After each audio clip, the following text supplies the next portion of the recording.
통쾌하고 시원하게 오늘의 이슈를 분석합니다. 김지윤의 픽. 농구 좋아하시는 분들 NBA 경기 잘 아실 겁니다. 미국의 프로농구 리그죠. 이 NBA가 중국과 관련해서 난처한 상황에 처했습니다. 휴스턴 로켓츠 단장인 데릴 모레이가 자신의 트위터에 홍콩 시위에 참여한 시민들 편을 트는 글을 올린 것이 발단이 됐습니다. 당장 중국 농구협회에서 반발했고요. 모레이는 트윗을 내리고 사과를 했고, 또 NBA는 사건 수습을 위해서 나섰고, 휴스턴 로켓츠의 스타 선수인 제임스 하든은 apology, 즉 사과라는 말을 직접적으로 쓰면서 우리는 중국을 사랑한다며 적극적으로 해명하는 모습을 보였습니다. 휴스턴 로켓츠는 중국에서 가장 인기가 많은 NBA 팀 중에 하나입니다. 중국 농구 전설적인 NBA 스타죠. 야오밍이 9년 동안 뛰었던 팀이기 때문인데요. NBA에게도 중국은 중요한 시장입니다. NBA 경기를 중계하고 있는 텐센츠는 15억 달러치의 스트리밍 서비스 계약을 NBA와 맺고 있고요. 작년에만 무려 4억 9천만 명의 중국인이 NBA 경기를 봤다고 하네요. 2019년 파이널 경기 6번째 경기는 중국에서만 2,100만 명이 시청했고요. 이 숫자는 미국 ABC를 통해 중계된 미국인이 1,800만 명이라니까 이것보다 훨씬 많네요. 중국이 경제적인 힘을 가지고 중국 정치와 관련한 목소리를 내는 기업이나 국가에 압력을 행사한 일은 수도 없이 많습니다. 우리만 해도 잊지 못할 기억이 있죠. 하지만 경제력이라는 하드파워가 그 국가의 매력이라고 할 수 있는 소프트파워를 훼손시키는 것은 아닌지, 진정한 대국의 모습은 이것과는 좀 다른 것이 아닐까요?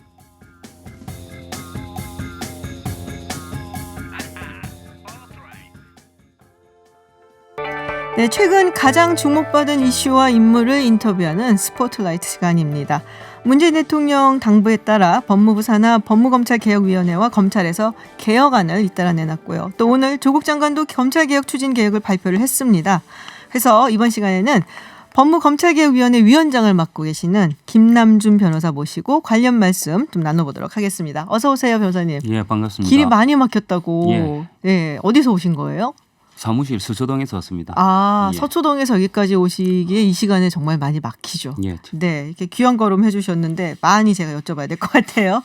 네, 오늘 조국 장관 발표 물론 뭐 다 보셨을 거라고 제가 생각을 하고, 뭐 그동안 얘기되었던 것들이 다 많이 들어가 있었던 것 같아요. 뭐 부당한 검찰 별건 수사 뭐 이걸 제한한다든지 검사 파견 최소화도 있었고, 그리고 형사 사건 공개 금지, 출석 조사도 최소화하고, 그리고 조사 시간에 관한 이제 제한 그런 문제도 있었고, 그동안 얘기했던 걸 다 담겼다고 보시나요?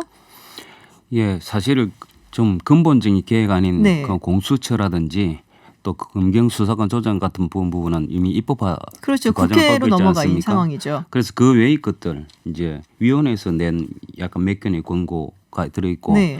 기본적으로 위원회에서 추구하고 있던 그 취지 부분을 담아가지고 발표를 했습니다. 그리고 검찰에서 낸 안도 상당히 들어있어가지고 네네. 그런 부분이 다 같이 많이 들어가 있는 것 같습니다. 그렇군요. 이 얘기가 가장 처음 나왔던 것 같아요. 검사장 전용 차량 폐지. 그게 조금 더 전에 나왔던 것 같은데 이게 왜 중요한가요? 근데 상징적인 의미인가요? 이게 네, 좀? 그렇죠. 아무래도 특히 검사장 네네. 그 차관급들이 너무 많고 네. 일반 부서에 비해 가지고는 뭐 50몇 명씩 되고 그러지 않았습니까?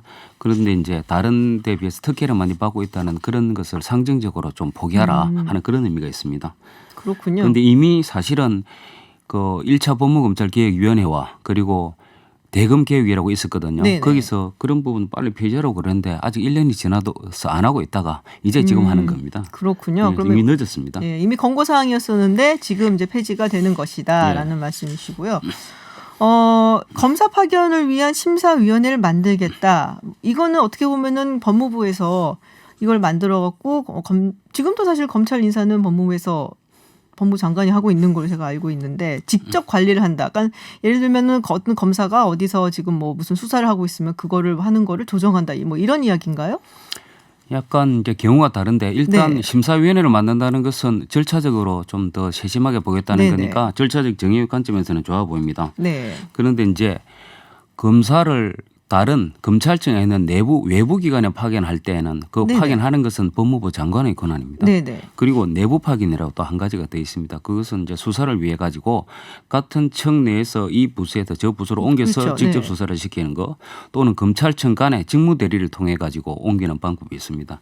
그래서 이 경우에 제가 아직 발표된 내용이 자세하게 되어 있지 않아 가지고 네네. 왜 내부 파견에 대해서 모두 심사위를 만들겠다 뜻인지는 모르겠는데 아마 취지는 그런 것으로 보입니다. 아, 그러니까 외부 예. 파견뿐만이 아니라 내부도 마찬가지로 예. 이 심사위원회를 통해 갖고 예. 구정을 하겠다. 예, 그런 취지로 보이는데 네네. 예, 그러면 약간 오해가 있을 수 있는 게 뭐 모두 직접 관리한다는 그런 의미가 그 외부 파견의 경우에는 어쨌든 뭐 별 몇 명이 되지 않으니까 네네. 의미가 없는데 내부 파견의 경우에는 직접적 통제는 사실은 사람 하나의 통제는 불가능하고 네. 아마 기준을 만들어서 하겠다 그런 취지로 보입니다. 아, 그럼 직접적으로 누굴 보내고 뭐 이런 조율이라기보다 뭔가 기준이라는 것을 만들겠다. 예. 그래서 그 기준에 따라서 이 심사위원회가 판단을 해서 보낸다. 예, 뭐 그런 이런 취지로 말씀이십니다. 보입니다. 예. 그렇군요. 그러니까 또 하나 또 많은 사람들이 이제 눈길을 끌었던 것 중에 하나가 감찰 부분이에요. 예, 감찰. 네. 그래서 예. 셀프 감찰을 없애고 법무부가 감찰을 한다. 이게 원래는 1차 감찰 같은 경우는 대검이 했다고 저 잘 몰랐어요. 근데 대검이 했고 그다음에 2차 법무부가 하기로 돼 있었다. 뭐 이런 뉴스를 제가 봤는데 맞나요? 예전부터 계속 그렇게 돼 있는데 네네. 이거를 1차 감찰을 할 수 있도록 앞으로 바꾸겠다 그런 취지가 들어 있습니다. 다만 오늘 발표된 내용을 보니까 과거에 1차 감찰을 대검이 했던 것 중에서 잘못된 부분도 다시 살펴보겠다는 부분이 포함되어 있었고 네. 또 1차 감찰이 가능할 수 있도록 제도적 개선을 하는 걸 연구해 보겠다 하는 형태로 발표를 했었습니다. 그러면 이제는 법무부가 다 감찰을 하는 건가요, 관리를? 아직 그 부분에 대해서 제도적으로 개선을 한다 그렇게만 해가지고 그 제도적 개선이 어떻게 되는지는 봐야 될 것 같은데 이제까지 대검이 감찰을 해온 경우에 검사에 대한 감찰이 행해진 예가 없어가지고 네. 그 부분에 대해서는 법무부가 좀 더 감찰을 앞으로 강화하겠다 그런 취지로 보면 될 것 같습니다. 그럼 아직 구체적인 뭐가 나왔다라고 보기에는 예, 조금 아직은 구체적으로 나오지 않았습니다. 왜냐하면 이게 그 내부적인 절차가 필요하죠. 의견 조회도 거쳐야 되고 각 네. 실국에. 그 다음에 어떤 영들을 개정해야 되는 과정이 있어가지고 그 선에서 어느 정선의 수위가 조절될 수 있습니다만은 기본적으로 법무부가 1차적 감찰권을 행사하겠다는 그런 그 결정은 난 것 같습니다. 그렇군요. 근데 이제 그런 우려들이 있더라고요. 만약에 그렇게 하면 뭐 취지는 좋은데 뭐 셀프 감찰하면 왠지 뭐 좀 못 믿던 부분도 있고 그렇지만 이게 좀 정치적 감찰의 우려도 있지 않겠냐. 뭐 이런 얘기도 좀 있는 것 같아요. 딱 정치적 감찰이 한번 발생한 적이 있었죠. 그렇죠. 예전에 네. 그 황교안 장관이 이제 최동호 예, 검찰총장 시절. 실제 네. 그 사건은 징계 시효도 지나가지고 감찰할 사건은 아니었는데 네. 어쨌든 정치적인 그 감찰이 행해졌죠. 그래서 그래도 정치적 감찰이 행해지면 안 되기 때문에 일단 그것을 방지하기 위해서 내부적인 독립성을 강화하는 방향으로 해라고 그 위원회에서는 권고를 했습니다. 네. 감찰관을 장관과 독립시키고 감찰위원회를 다시 실질화시켜가지고 그런 정치적 감찰이 행해지지 않도록 해라. 그런 내용으로 권고를 했습니다. 그러면 위원회 권고사항하고 조금 다르다는 말씀이신가요? 위원회 이런 내용들이 네. 아마 그 실제 집행하고 제도를 만드는 과정에서 아마 반영될 것으로 보입니다. 왜냐하면 위원회 권고를 하고 다음에 그 제도를 설계하는 것은 또한 법무부의 몫이기 때문입니다. 그렇군요. 그러니까 위원회 지금 뭐 모든 게 다 뭐 완벽하게 결정이 나갔고서는 우리 모두 그럼 이렇게 합시다라고 결론은 안 난 것이다. 되게 방향은 정해졌고 네. 아직 어떻게 구체적으로 법령으로 만들어진 그런 상황은 아니다. 이렇게 보면 될 것 같습니다. 그렇군요.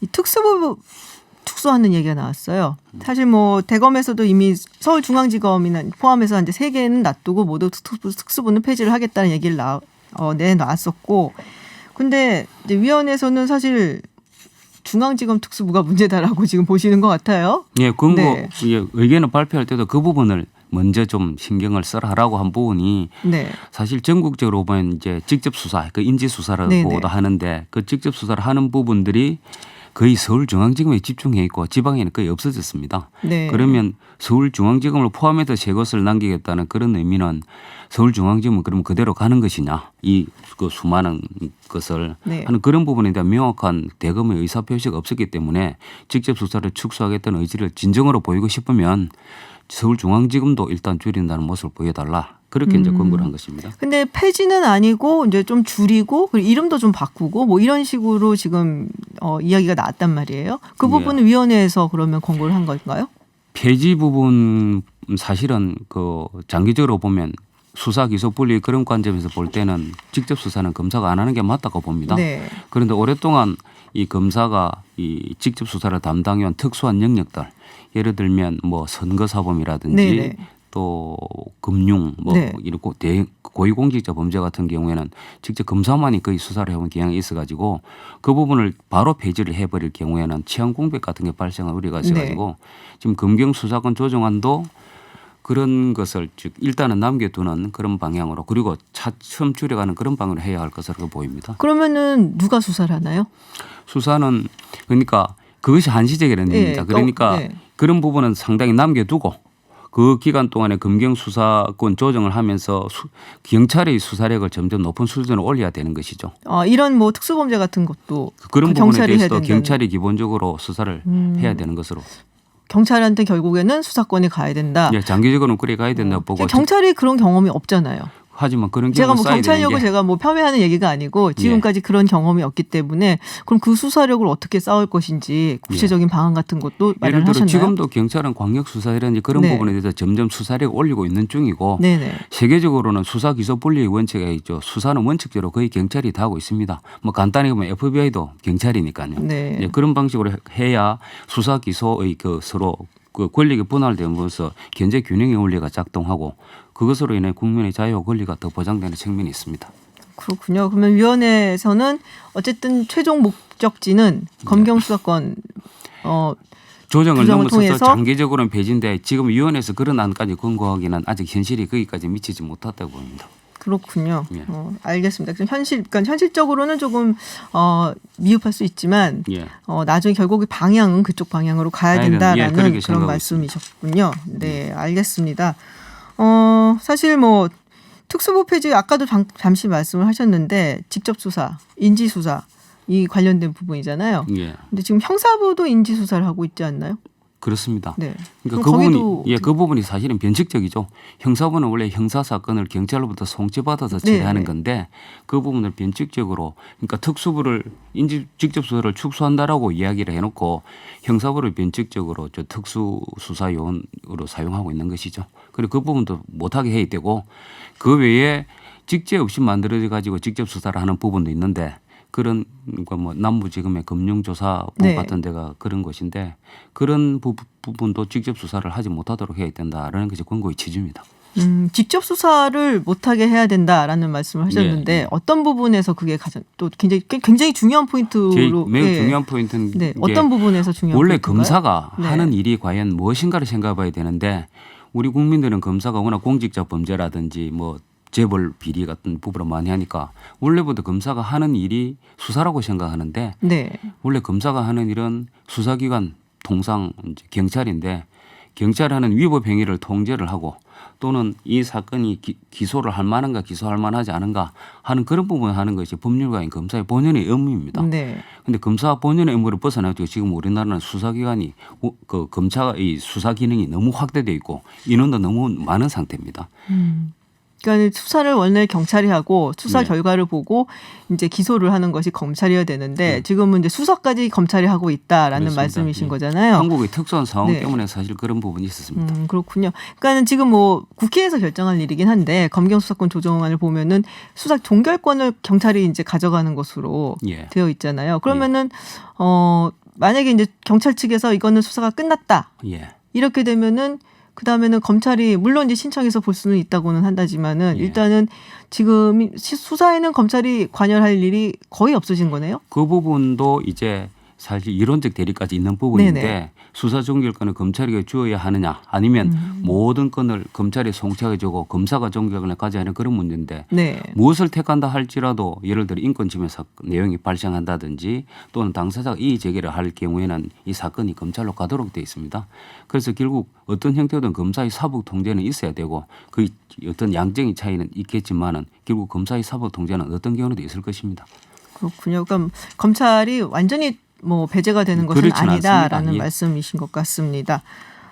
검찰에서도 사실은 자체적으로 안을 내놨었잖아요. 그 부분에 대해서 별로 만족을 안 하셨던 걸로 같은데. 최근에 네. 어떤 안을 냈었죠? 최근에 뭐 여러 가지 내놨었죠.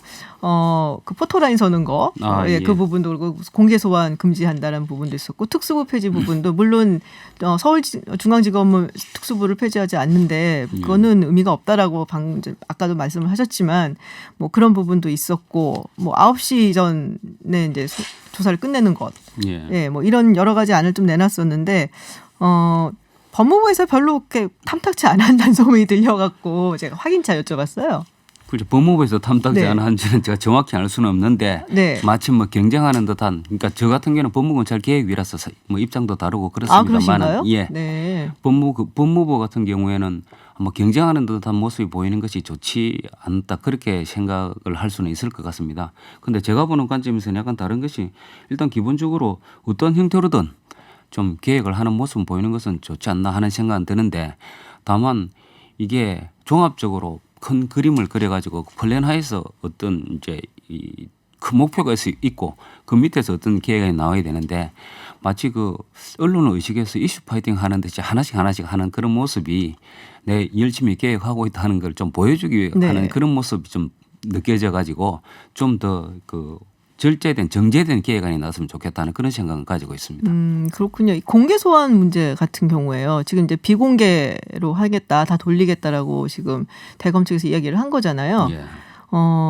이게 이제 뭐 이런 말씀을 또 안 드릴 수가 없는 게 시기상으로 좀 미묘하단 말이에요. 네, 지금 조국 장관의 부인이 조사를 받고 있는 중이고, 그러면은 여러 가지 지금 나온 개혁안들이 조국 장관에 관련된 수사에는 적용이 되기가 좀 물리적으로 제가 보기엔 시간적으로 힘들어 보이기는 하는데 어떻게 보시나요?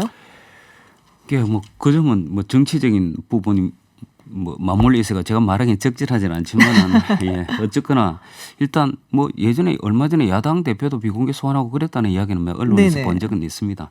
저는 원칙적으로는 그 부분 검찰에서 결정한 거니까 언급하는 게 좀 그렇기는 한데 원칙적으로는 저는 이 비공개 소환, 네. 포토라인 폐지 같은 데 찬성하는 입장입니다. 기본적으로 무죄 추정의 원칙이 있고 그리고 뭐 유죄가 되더라도 사람 얼굴을 함부로 공개하는 건 맞는 것 같지 않은데 어떤 이런 기준을 정해고 이런 사람은 공개해도 된다는 것이 그 범위까지 과연 국민의 알 권리인가 하는 좀 의문이 있습니다. 그 부분은 국민의 알 권리일까라는 예. 의문을 좀 갖고 계시다는 말씀이신데 예. 그러면은 뭐 예전에 뭐 한진 그룹 예. 네. 그런 부분도 다 마찬가지로 네, 마찬가지로 생각합니다. 예. 네, 뭐 어떤 범죄든 어떤 경우에든 예. 어떤 경우에든 무죄 추정의 원칙에 따라서 얼굴을 공개하는 것은 인권 부분에서 조금 예. 무리다라는 한결같은 주장을 하셨다. 예, 그렇습니다. 예전부터 계속 그렇게 네. 생각해 왔고요. 네, 알겠습니다. 일단 뭐 계속 발표가 되고 있어요. 뭐 위원회에서도 발표를 하고 있고 검찰에서도 이야기가 나오고 있고 또 조국 장관 오늘 법무부에서도 이야기가 나왔는데 그러면은 이 완벽한 초안이라고 하더라도 좀 완벽한 어떤 안 이게 언제쯤 그럼 나오게 될까요? 오늘 법무부는 좀 개요를 발표를 한 상황이고 네네. 그 위원회 같은 경우는 또 나름의 또 그런 개요를 이제 준비를 하고 있고 그 목표와 그리고 좀 신속하게 해야 될 것 그리고 모든 의제를 이제 정리하는 것이 한 달 정도 안쪽은 되지 않을까 싶은 그런 생각하고 있고요. 네. 나올 때마다 이제 어떤 주제가 의제가 의결될 때마다 그 부분에서 일일이 공고를 할 그런 생각입니다. 그럼 앞으로 활동은 한 달 정도 아니면은 이제 어느 정도 얼추게 잡힌 것이 나올 임기는 것이다. 1년으로 되어 있습니다. 네네. 그런데 이 회의를 좀 의제가 많아가지고 일주일에 2번 정도 자고 네. 필요하면 공고를 계속하는 방식으로 해야 되기 때문에 전체적으로는 한 5달 정도는 아주 좀 활발히 활동해야 될 것 같고 네. 예, 그 뒤로는 조금 여유가 생길지 모르겠는데 진행해봐야 할 것 같습니다. 그 부분은. 예. 하긴 이게 이제 하다 보면은 자꾸 또 이것저것 일들이 많이 생겨갖고 그렇습니다. 예, 좀 지연이 되기도 하고 하더라고요.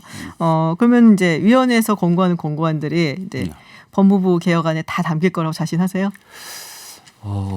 원래 이 위원회는 네. 어쨌든 시민을 좀 어쨌든 대변하는 그런 입장입니다. 네네. 그렇기 때문에 법무부가 어떤 관료 조직으로서 모두 받아들일 수 있을까 하는 부분은 또 내부적으로 자체 검토를 해야 하는 과정은 네. 있습니다. 하지만 어쨌든 조 장관이 어려운 상황에서도 또 검찰 개혁을 한다고 하니까 아마 예전에 비해서는 훨씬 더 많이 수용되지 않을까 그렇게 기대하고 있습니다. 그렇군요.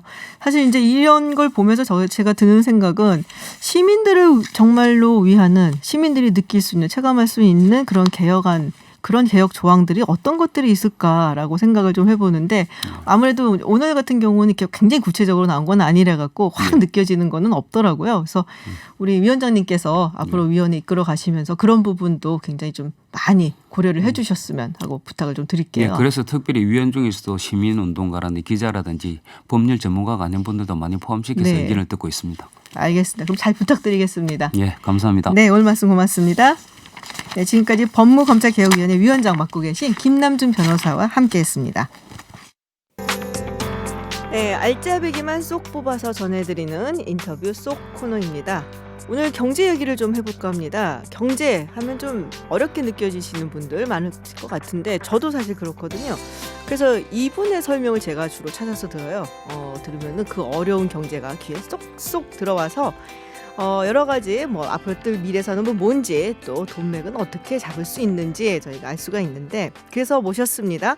경제 전문 유튜버 슈카님 스튜디오 나와 계십니다. 안녕하세요. 안녕하세요. 네, 정말 뵙고 싶었어요. 감사합니다. 네, 제가 구독자 중 한 명이에요.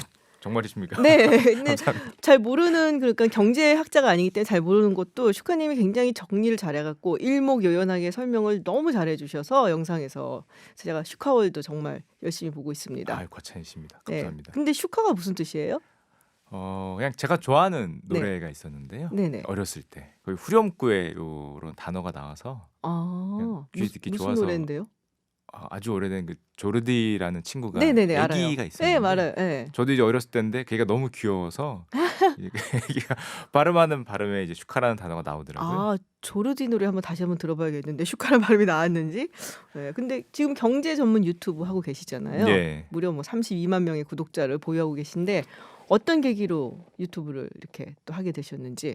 예, 제가 원래 회사 다닐 때는 트레이딩이라고 네. 그 운용이라고 합니다. 네네. 사고 샀다 팔았다 하면서 이제 돈을 버는 직종에 있었는데 네.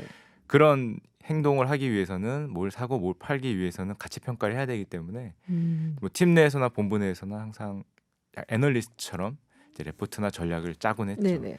근데 짜서 소모성으로 사용이 되니까 한번 팀에 회의를 하면은 버려지고 뭐 본부 회의를 하면 그 내용이 또 버려지는 게 너무 아까우셨구나. 아까웠습니다. 네, 너무 아까워서 뭐 어차피 만든 건데 예. 가서 얘기라도 해보자 해서 시작을 했는데 재활용. 예, 재활용이죠. 재활용인데 굉장히 떴어요 지금. 아닙니다. 한 2년 이상 사실은 네네. 얘기를 했었거든요. 네. 최근에 어쩌다 보니까 조금 예. 그러시구나. 하여튼 이 돌아가는 경제 상황이 복잡해서 이게 뭘까 하시는 분들 슈카님의 슈카월드 제가 정말로 강조를 하는 게 아주 정리를 잘하셔요. 감사합니다. 예, 그래서 그리고 뭐 말씀도 또박또박 잘하셔서 아주 쉽게 설명해 주십니다. 그래서 저희가 오늘 모셨는데 오늘 경제 이야기 어떤 주제 가지고 오셨어요? 예, 오늘은 이제 가장 핫한 네, 핫하다고 할 수 있는 컨텐츠 얘기입니다. 컨텐츠. 예, 되게 네. 디지털 컨텐츠 얘기인데요. 디지털 요즘에 컨텐츠. 가장 핫하죠.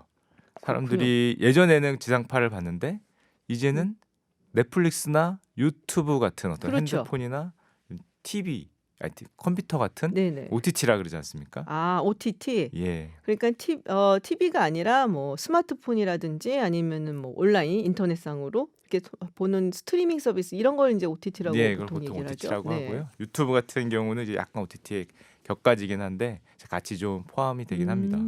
이 시장이 최근에 엄청나게 불타오르고 있어요. 넷플릭스 때문에 그런 거 아니에요? 그렇죠. 네. 넷플릭스가 전 세계적으로 성공을 거뒀지 않습니까? 그렇죠. 사실 처음 등장했을 때만 해도 이게 과연 전 세계적으로 효과가 있을까? 그냥 지상파의 또 보충제 성격이 아니냐 이렇게 생각을 했는데 최근 몇 년의 기세가 엄청나지 않습니까? 구독자가 얼마나 되나요? 넷플릭스는?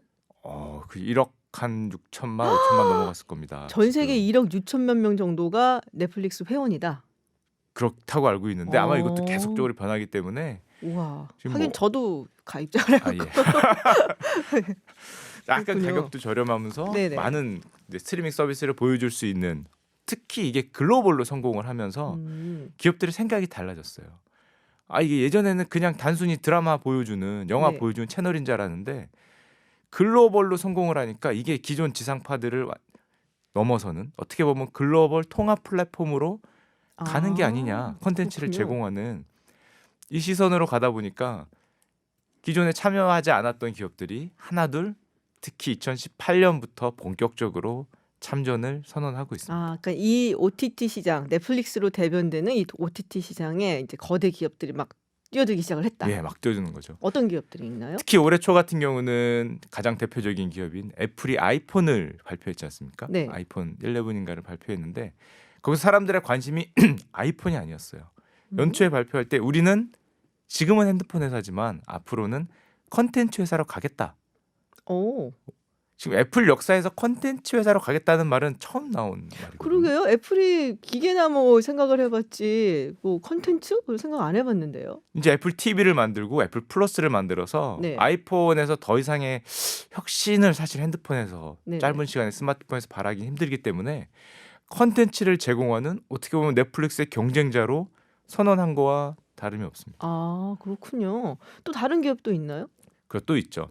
컨텐츠 하면 사실 전 세계적으로 가장 강자가 누가 봐도 디즈니이지 않습니까? 디즈니, 네, 디즈니죠. 그렇죠. 디즈니주 기존에는 그런 플랫폼에 컨텐츠를 제공만 했는데 네. 이 시장이 너무 커지니까 안 되겠다. 내가 스스로 하겠다.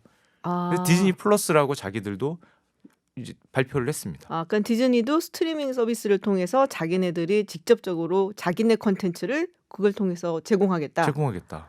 그렇군요. 말고도 많습니다. 지금 뭐 MBC도 네. 미국의 MBC도 네네. 뭐 뛰어들고 뭐 워너브라스 뛰어들고 지금 웬만한 컨텐츠를 가진 회사들이라면은 모두 다 한 번은 뛰어들어 보는 거죠. 누가 이길지 모르니까. 그러면은 만약에 제가 라이온 킹을 본다. 그러면 이제 넷플릭스에서 못 보고 무조건 디즈니에서 봐야 되는 거예요? 이제 그게 이 시장에 또 어떻게 보면은 경쟁이 시작된 원인인데요. 네. 예전에는 컨텐츠가 있으면은 여러 매체에서 비용을 지불하고 나눠서 사용을 할 수가 있었어요. 그렇죠. 그렇게 사용을 하는데 이제 글로벌 대기업들이 자기들이 독점적인 어떤 OTT를 만들어서 경쟁에서 이기겠다고 하니까 상대편 플랫폼에서 자기 컨텐츠를 빼버립니다. 대표적인 게 디즈니죠. 네. 디즈니 뭐 픽사, 마블 너무 많죠. 뭐 너무 많지 않습니까? 네. 기존 디즈니 컨텐츠까지 이거를 다 뭐 넷플릭스나 뭐 기존 아마존이나 이런 데서 빼버린다고 하니까 기존 업체들은 어떡해요? 난리가 난 거죠. 어떡하지? 지금까지는 자기들이 이걸로 재미를 봤는데 네. 얘들이 이걸 빼서 오히려 자기들의 컨텐츠 그 플랫폼으로 간다고 하니까 음. 이제 발등에 불이 떨어진 거예요. 와, 그럼 디즈니는 사실 너무나 많은 콘텐츠를 가지고 있어서 사실 뛰어들 만도 하겠다 싶은데 그러면 넷플릭스 같은 데는 자기네들이 이제는 자체 제작을 해야 되는 단계가 온 거네요. 그렇죠. 이제 예전과 다르게 요즘에 신문에서 많이 보실 텐데 오리지널 컨텐츠라는 오리지널. 단어가 네네. 굉장히 많이 나오고 있습니다. 예전에는 물론 오리지널 컨텐츠를 가진 회사가 돈을 많이 버는 정도였는데 이제 오리지널 컨텐츠를 가지지 못하면 문을 닫게 생겼어요. 다 그러네요. 빼가니까. 예. 그러니까 너도 나도 오리지널 컨텐츠에 대한 어떤 기대감, 가치가 올라가면서 뭐 드라마 제작비도 영화 제작비도 뭐 믿기지 않을 정도로 가격이 올라가고 있어요. 얼마 정도 하는데요? 요즘 뭐 수천억대 드라마들이 쏙쏙 등장하고 있죠. 수천억 대 드라마. 이게 우와. 예전에는 상상하지 못했던 숫자인데 네. 예를 들면 우리나라에서도 뭐 아스달 연대기 얼마 전에 예. 540억 한 회예요? 전체죠. 전체. 저 깜짝 놀랐어요. 한해는 아닙니다. 전체 뭐 제작비가 500억을 넘었다. 오. 예전에 뭐 미스터 선샤인 같은 경우도 400억을 넘었다. 네. 이게 어떻게 가능했냐? 우리나라에서만 보여주는 정도의 수준이라면은 절대 네. 뽑을 수가 없겠죠, 이 정도 비용을. 음. 근데 일단 글로벌 OTT를 통해서 당연히 해외로 나가는 거는 당연한 데다가 얘네들이 오리지널 컨텐츠를 너무 원하니까 이렇게 대작에 자기들 돈을 넣어서 참여를 합니다. 예를 들어 500억 중에서 예를 들면 넷플릭스 같은 경우에는 뭐 한 300억 정도를 내가 줄게. 네. 미리 줄게. 니들 네. 만들지도 않아도 미리 줄게. 만들어만 달라. 우리를 음. 위해서. 우리의 오리지널 컨텐츠를 위해서. 요즘엔 제작 방식이 이렇게 바뀌고 있는 거죠. 그러니까는 조금 잘 안 나와도 시청률이 그래도 망하지는 않는다는 얘기가 나온다는 게 바로 거기서 먼저 선 제작금을 주기 때문에 그렇군요. 요즘에 만약 500억을 어떤 우리나라 한 드라마 제작사나 우리나라 방송국이 일방적으로 그 위험을 감수하고 만들어라 그러면 못하죠. 힘들 거예요. 그거 어떻게 하겠어요? 안 팔리는 순간에 뭐 회사나 기업이 흔들흔들할 수 있는데 네. 이제는 뭐 글로벌 대기업들이 돈 보따리를 싸들고 와서 만들어 달라고 요청을 하는 시대니까 네. 대작의 시대로 갈 수밖에 없습니다. 그렇군요. 근데 제가 궁금한 거는 넷플릭스 같은 경우에는 한국 쪽에 굉장히 관심이 많다라는 생각이 들거든요. 이거 외에도 뭐 미스터 션샤인 말고도 더 킹인가요? 네, 예, 킹덤. 예, 킹덤. 아, 죄송합니다. 킹덤도 있었고. 그래서 굉장히 많은 드라마가 제작이 됐어요. 왜 한국 측에 유난히 관심을 가질까요? 이게 사실은 한국이 우리나라에 있어서 잘 모르는 것 중에 하나가 네. 이 아시아에서 통용될 만한 컨텐츠를 제작할 수 있는 나라가 생각보다 많지 않습니다. 생각보다. 지금 뭐 중국 같은 경우는 일단 시장이 아예 막혀 있고요. 거기는 OTT가 못 들어갑니다. 뭐 유튜브나 넷플릭스가 들어갈 수 있는 시장이 아니기 때문에 아, 정말요? 예, 못 들어갑니다. 아, 저 유튜브가 되질 않겠구나. 예, 안 됩니다. 그래서 네. 중국 아이들의 꿈이 유튜버가 아닌 이유가 유튜브가 못 들어가서라는 아, 그렇고 근데 너무 큰 시장인데 거기는. 너무 큰 시장인데 예. 자체적인 플랫폼들이 다 있고요. 네네. 또 아무래도 사상적으로는 굉장히 막혀 있는 시장이기 그렇죠. 때문에 거기서 만드는 드라마들은 조금 글로벌하게 퍼지기에는 또 한계가 있겠죠. 홍콩도 마찬가지고 이제 중국이 됐지 않습니까? 네네. 그러고 따져보면 일본 정도가 있는데 네. 일본 드라마보다 우리나라 드라마가 상대적으로 이 글로벌 이야기는 경쟁력을 좀 인정받고 있는 분위기예요. 왜요?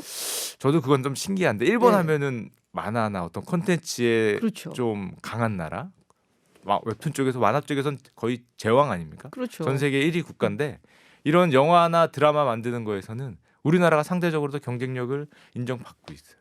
이제 그러다 보니까 그렇다고 뭐 발리우드 쪽 인도. 것들은 인도 예. 쪽은 좀 너무 좀 지역색이 강하니까 맞아요. 좀 꼭 그 로컬색이 나오는 장면 강하죠. 있잖아요. 이렇게 춤도 추고. 좀 춤도 추고 예. 뚜루뚜뚜 이런 거 좀 하셔갖고 그러다 보니까 이제 아시아에서 통할 수 있을 만한 드라마 제작국으로 한국을 굉장히 많이 꼽습니다. 그렇군요. 한국을 많이 꼽다 보니까 투자가 많이 들어오고 우리나라도 우리나라 내부에서만 통할 드라마를 만들려면은 사실 뭐 한 50억, 뭐 100억도 안 돼서 만들 수도 있겠지만 이들이 바라는 거는 그 정도 크기가 아니거든요. 글로벌리 통하고 싶은 드라마를 원하니까 제작비가 더 올라가고 예전에는 A급 뭐 제작사나 A급 배우를 썼다면 이제는 S급을 원하게 되는 거죠. 무조건 성공할 작품을 만들어라. 돈은 대줄게. 돈이 문제가 네. 아니다. 제작비가 점점점 올라가고. 그렇군요. 상황입니다. 그러면 뭐 이 OTT 시장에 진짜 자금도 많이 들어오고 이게 어떻게 보면은 미래를 위한 장밋빛 산업이다라고 보여지기도 하는데 우리 슈카님도 사실 어떻게 보면 컨텐츠 산업을 하고 계신 거잖아요. 그러면은 앞으로 계속 좋기만 할까요? 이렇게 여쭤보는 거는 앞으로 계속 좋기만 하지는 않을 것 같아서. 저는 제가 좋기를 바라는데 일단 경쟁이 너무 과열되고 있는 네. 거는 좀 사실인 것 같아요. 미국에서도 이제 콘텐츠 전쟁을 넘어서 콘텐츠 버블이 아니냐. 와 이건 해도 너무한다. 지금 이기기 위해서 싸우는 거기 때문에 네. 뭐 우리 경제 용어로 치자면은 뭐 치킨 게임에 드디어 들어가고 있는 치킨 게임 초반 모습이 아니냐. 이렇게 많은 OTT들이 모두 다 성공할 수는 없으니까 그렇죠. 승자가 나올 때까지는 너도 나도 다 돈 버는 거엔 관심이 없다. 이 시장을 먹는 거에 관심이 있기 때문에 향후 한 5년 정도는 네. 거의 돈 버는 거를 제외하고 적자를 감수하면서까지 이 시장의 승자가 되고 싶어 하기 때문에 뭐 버블이 될 수도 있겠죠. 컨텐츠 정말 버블이 네. 돼서 나중에 정말 승자가 정해지고 나면은 오히려 버블이 터지면서 가격이 내려갈 수도 있을 것 같긴 한데 네. 현재는 이제 그 초입으로 뭐 애플도 뛰어들고 디즈니도 뛰어들고 MBC도 뛰어들고 뭐 넷플릭스까지 해서 춘추 전국시대로 막 들어가고 있는 초기이기 때문에 뭐 이 분야가 당분간은 뭐 핫할 거는 뭐 기존 사실인 것 같습니다. 그렇군요. 어떻게 보면은 시청자 입장에서는 선택권이 많아지니까 뭐 좋은 걸 수도 있겠는데 근데 또 생각해 보면은 그러면 나는 디즈니 영화를 보고 싶으면 디즈니도 가입해야 되고 넷플릭스 오리지널을 보고 싶으면 넷플릭스도 가입을 해야 되고 뭐 이렇게 되는 거 아닌가요? 그렇죠. 이게 어떻게 보면 또 독점의 약간 피해라고 할 수 있는데요. 네. 기존 같으면은 뭐 어디를 보더라도 다른 것들을 다른 데서 나온 컨텐츠들을 볼 수 있었는데 이제는 서로가 경쟁력 강화를 위해서 바리케이트를 치다 보니까 오히려 시청자들 입장에서는 입맛에 따라서 어떤 OTT를 선택해야 되느냐 반대로 그 OTT를 선택하면 다른 그 플랫폼의 컨텐츠는 못 보는 네. 그런 어떤 피해도 좀 예상이 되긴 합니다. 그러니까요. 저도 넷플릭스에서 뭘 보려다가 없어갖고서는 왓챠로 갔거든요. 그래갖고 네. 근데 해외는 그렇고 짧게 그러면은 우리나라는 어떤지 좀 설명해 주시겠어요? 이게 사실 전 세계가 다 겪는 문제인데 이런 글로벌 콘텐츠들이 글로벌 기업들이 글로벌 콘텐츠를 들고 들어오면 경쟁이 쉽지 않습니다. 그렇죠. 아무래도 엄청난 돈을 투입한 대작과 자기들이 만들어 놓은 기존 콘텐츠를 경쟁시키려면 경쟁이 쉽지 않은 게 사실인데 뭐 그렇다고 그냥 눈 뜨고 문을 열 수는 없으니까요. 그래서 우리나라 기업들도 지금 뭐 하나둘 이렇게 합정 연행하면서 힘을 합치면서 네. 이런 글로벌 OTT하고 싸우겠다라는 기업들이 최근에 2018년, 19년에 하나씩 둘씩 나오곤 있습니다. 그래서 그렇군요. 앞으로 치열한 경쟁을 할 것 같은데 뭐 개인적인 바람은 우리 토종 쪽 기업들도 좀 선전해 주기를 좀 바라고 있는 편입니다. 그렇군요. 알겠습니다. 듣고 나니까는 굉장히 재밌는 일종의 뭐 전쟁 아닌 전쟁이 벌어지고 있구나라는 생각이 드는데요. 지금 너무 재밌었어요. 감사합니다. 그래갖고 사실은 이제 자주 나와주신다고 아까 우리 방송 예. 전에 얘기를 하셨기 때문에 그 얘기 약속을 불러만 받아내고 주시면.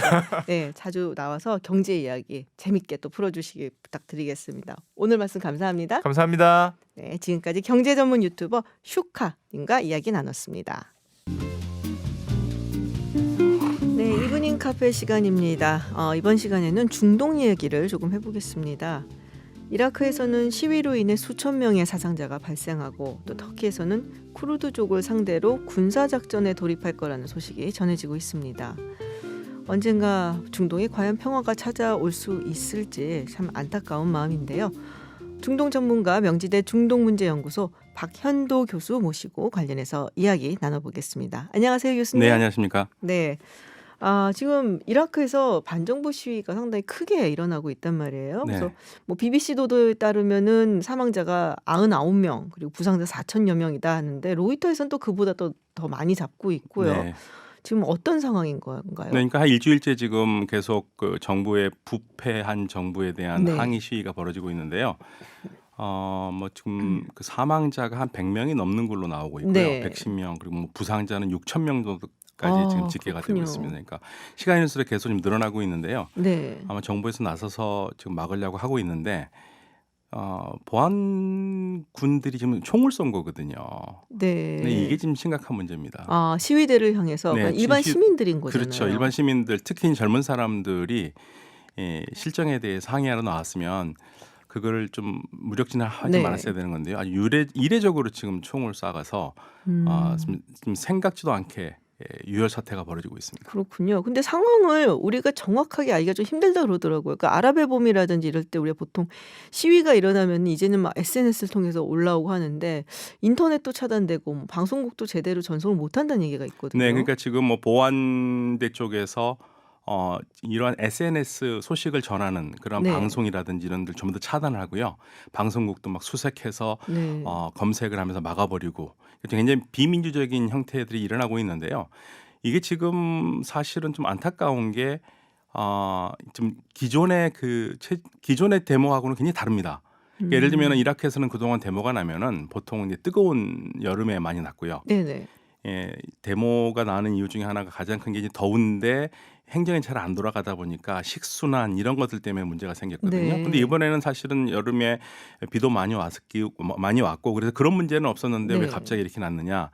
여기에 대해서 지금 가장 유력하게 뽑는 거는 그동안 IS 즉 네네. 테러 집단에 대해서 혁혁한 공을 세웠던 사우디 장군을 갑자기 국방부로 쫓아냈어요. 네. 그러니까 사우디 장군이 자신이 굉장히 치욕적이라고 얘기를 했거든요. 네네. 군인으로서 커리어를 쌓아왔는데 네. 국방부 쪽으로 쫓아내면서 여기에 대한 분노가 국민들이 분노가 굉장히 큰 것 같습니다.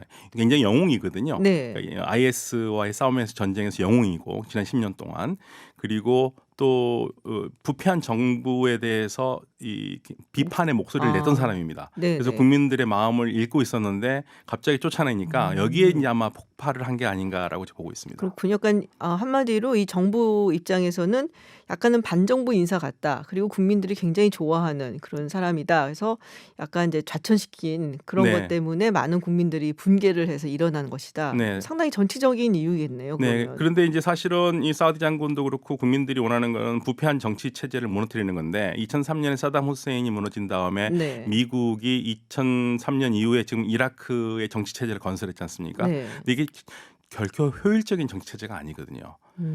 나눠먹기식. 예를 들면 쿠르드, 시아, 뭐 아랍 시아, 아랍 순니 이런 식으로 다 나눠먹기식이 되고요. 네네. 소수의 정치 엘리트들이 그동안 10년 동안 좌지우지해온 겁니다.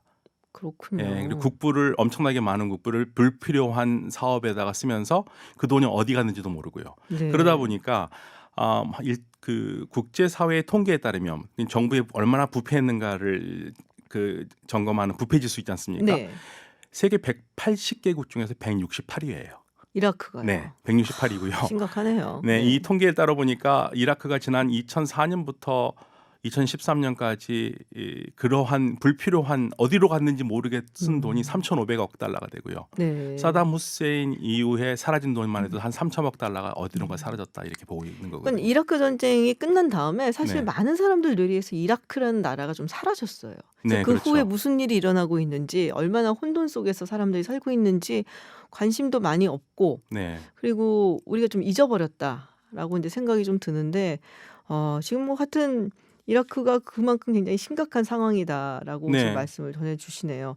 터키 이야기를 조금 해볼게요. 지금 가장 어떻게 보면은 논란이 많이 되고 있는 네. 뉴스거든요. 뭐 미국 언론이라든지 이런 데 보면은 지금 터키가 쿠르드군을 공격을 하겠다는데, 여기서 또 논란이 되는 거는 미국의 트럼프 대통령이 우리는 개입도 안 하고 관여도 안 하고 뭐 지원도 안 하겠다. 그러니까 한마디로 공격하도록 납두겠다는 얘기잖아요. 네, 사실은 이제 우리 그 고사성어 중에 토사구팽 아주 정확하게 네. 떨어지는 말인데요.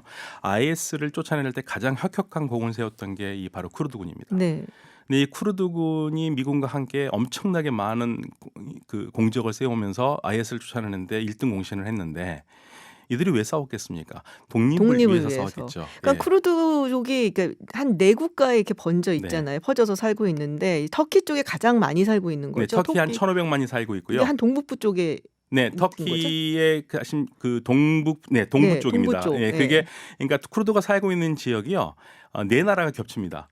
터키, 시리아, 그리고 또 이라크, 이란. 네. 근데 가장 많이 사는 게 이제 터키에 터키. 가장 많이 살고요. 그리고 그중에 독립을 원하고 그렇죠. 그들은. 가장 적은 게 시리아 쪽이에요. 한 네. 200만 정도 사는데 역사적으로 보면은 이 터키의 쿠르드와 시리아의 쿠르드가 굉장히 문화적으로 가깝거든요. 그래서 이제 지금 터키가 북부 시리아를 지금 들어가서 쿠르드 쪽에 들어가려고 하는 이유는 이들이 그냥 쿠르드 독립이 아니라 네.